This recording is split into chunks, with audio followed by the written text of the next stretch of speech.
Who's the project manager for the Trail of History, and we're really anxious to go inside and see what there is to see. And we're anxious to have you take a look at it. It's a really great exhibit. Okay, we'll just follow you. Absolutely, that's great. Thanks for coming out today. As you can see, the exhibit is actually in a 53-foot tractor trailer that expands to 24 feet wide. And we have 1,000 square feet of exhibit space in here. And it's going to travel across the state? We are traveling actually to, within the next 4 years, all 67 counties. All right. And we have 21 stops this year as we travel the Commonwealth. You know, I don't think I realized before that sometimes the children and wives accompany the soldiers. Yes, a lot. Camp followers, families, especially in the early part of the war from 1861 to 1862, families went to war with their husbands. This is really a war that really brought together families and destroyed them too. I'm sure. You know, as you can see, the way the exhibit is lined out, we've got 4 arcade areas. And one of the things we really tried to do here was tell a side of the Civil War that people really didn't know about. Okay. And this is specifically related to Pennsylvania. And we wanted Pennsylvania to be able to tell its own story. So we have an arcade on men enlisting, African Americans, how people responded to war. Okay. We have another arcade, actually, while we're over here, each arcade is actually designed in the same way, where it has certain interactive components. We have a video here that actually talks about and narrates the role of African Americans in United States Colored Troops.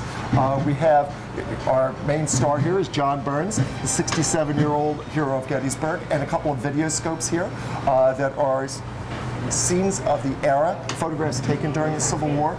And also we have our audiobooks with audio sticks, so you can either read letters and newspaper accounts and stories, or you can listen to them.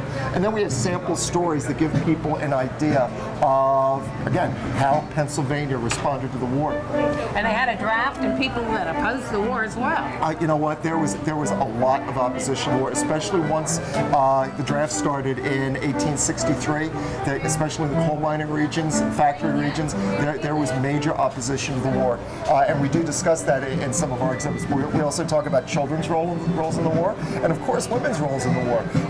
You know, Pennsylvania is more than just the Battle of Gettysburg, even though it's vitally important.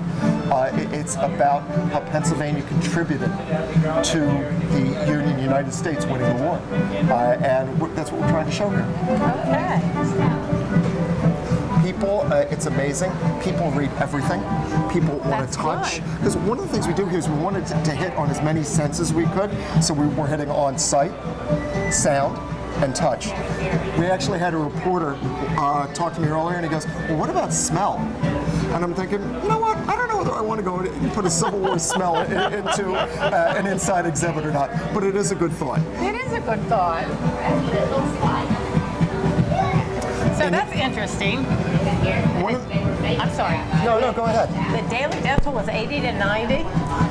What they're talking here is, one of the things that people really don't have a lot of information about is the role of prison camps. The Civil War saw the first, really, the growth of the prison camp, especially after 1864.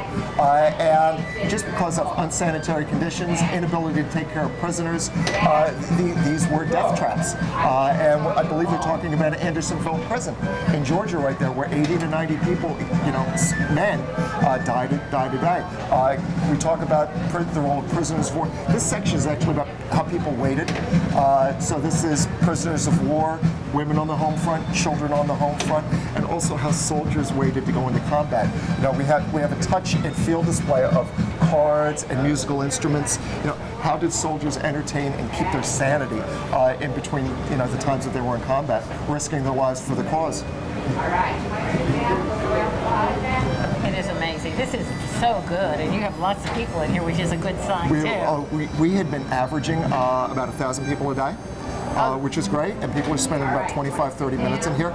Two of the things just that I want to talk about real briefly is this is a very high-tech, interactive, interesting exhibit, but it's one of the two key things is people can actually follow the roadshow after they leave here. We have a scrapbooking section where people can actually sign on via email.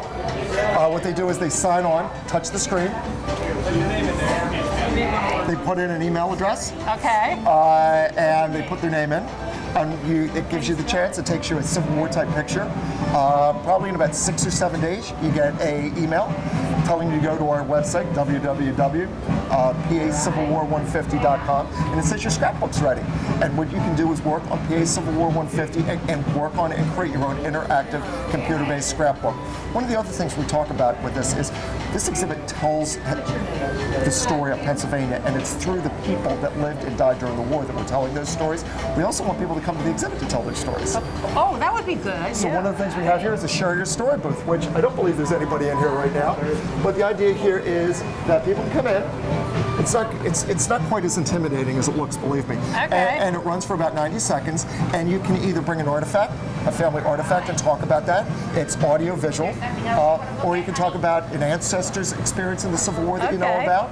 Or you can just talk about, your feelings about the Civil War. And that will also, within 7 to 10 days, will also appear on www.PACivilWar150.com. And that's very cool. One of the stories I have to tell is one of our representatives that is on the tourism committee for the state legislature, and I really want to get him in here, was talking about he is a representative and his family is from Altoona, how his family heard the cannon fire on July 3rd when Pickett's charge was taking place.